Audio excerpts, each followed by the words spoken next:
Modi government బుద్ధి చెప్పాలి.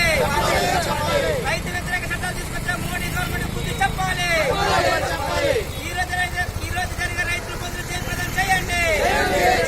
రైతు వ్యతిరేక వ్యవసాయ చట్టాలు రద్దు చేయాలి. రైతు వ్యతిరేక విద్యుత్ చట్టాలు రద్దు చేయాలి. ప్రజలందరికీ ఆహార కొరత లేకుండా చూడాలి. ఈరోజు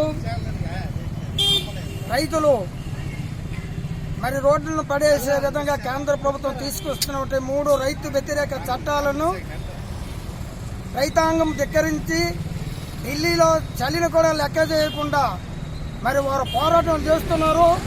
వారికి సంఘీభావంగా ఈవేళ భారత బంధుకేమో అన్ని రాజకీయ పార్టీలు అంటే ముఖ్యంగా గౌరవ సిపిఐ, సిపిఎం, సిఐటియు, కాంగ్రెస్ పార్టీలు పిలిపించాయి. కాబట్టి ఈ మోడీ గారు ఏదైతే ఆదాని అంబానీ సంస్థలు దారాదత్తం చేయడానికి రైతునేమో మరి నోట్లో మట్టి కొట్టడానికి తీసుకునే ఏవైతే నిర్ణయాలు ఉన్నావో ఆ నిర్ణయాలు వెంటనే విరమించుకోవాలని మేము డిమాండ్ చేస్తున్నాం. నా పేరు కె ద్రోణాచార్య, జిల్లా కాంగ్రెస్ పార్టీ ప్రధాన కార్యదర్శి.